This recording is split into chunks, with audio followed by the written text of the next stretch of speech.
Okay, hello Rooks Heath and welcome to our Holocaust Memorial Assembly. Well, today is the 27th of January and this is a day that we reserve for remembrance for the Holocaust and the genocides which followed the Holocaust, such as those in Cambodia, Rwanda, Darfur or Bosnia. Now I'm going to speak to you today primarily about the Holocaust, which occurs between 1933 and 1945, when the German government carried out the systematic murder of Europe's Jews. This is known as the Holocaust. The Nazi regime persecuted and killed millions of others who weren't Jews, primarily because they were political opponents or they were socially unfit or even on racial terms. But it was the Jewish population which they were most intensively and intentionally targeting. Europe's population of Jews in the 1930s numbered at around 9 million. And it was Poland actually at this time that had the world's largest Jewish community, and it had done for many centuries. But by the time World War II ended, 6 million European Jews had been murdered.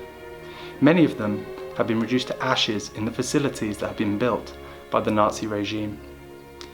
The Nazis referred to this mass murder of Jews as the final solution to the Jewish problem.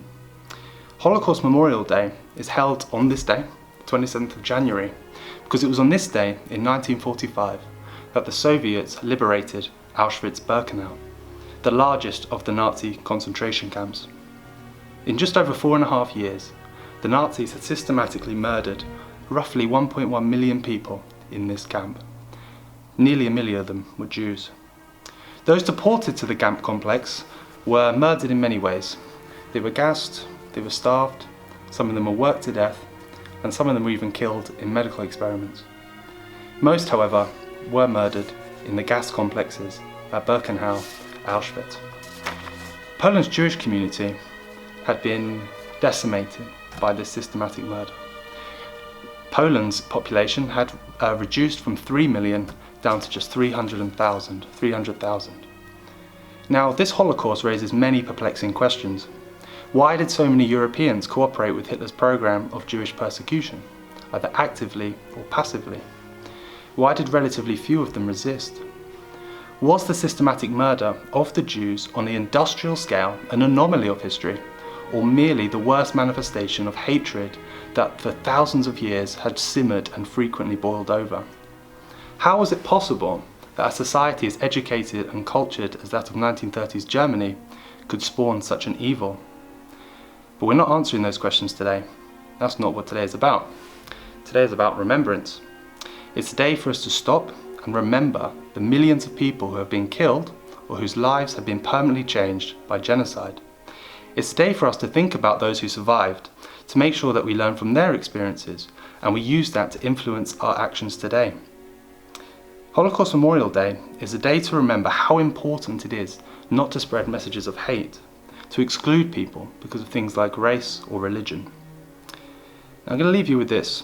The Spanish philosopher George Santayana once wrote, "Those who do not remember the past are condemned to repeat it." And it is for this reason that today is the day that we remember.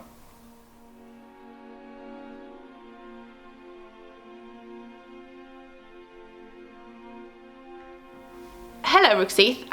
Thank you to Mr. O'Donoghue for talking about the Holocaust from a historical perspective for us today. I'm here today to tell you a little bit about the Holocaust, but from a more personal point of view. As you know, today is Holocaust Remembrance Day, and I feel that it is my duty to remember my family members who lost their lives and to share their stories with you. As most of you know, I was born in Italy. My mum's dad, so my grandfather, his name was Sergio, he was quite young during World War II, but his family were actually greatly affected by it. He and his family were Jewish, and they were trying to run away from Italy, which had become very dangerous as its leader, Benito Mussolini, was a close ally of Hitler. They had been aware that something was happening to the Jewish community, and they needed to get out of Italy as soon as they possibly could. So my granddad and his mother, Michelina, managed to get to Switzerland as refugees together with Michelina's sister, Emma, so my granddad's auntie.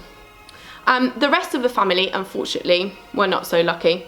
Michelina had two brothers called Giorgio and Giacomo, and they were my granddad's uncles, and he looked up to them as they were father figures to him, because he had lost his father a few years previous to the start of World War II. And so Giorgio and Giacomo, unfortunately, while they were walking to the train station with Sergio and Michelina and Emma, were captured by the SS and arrested.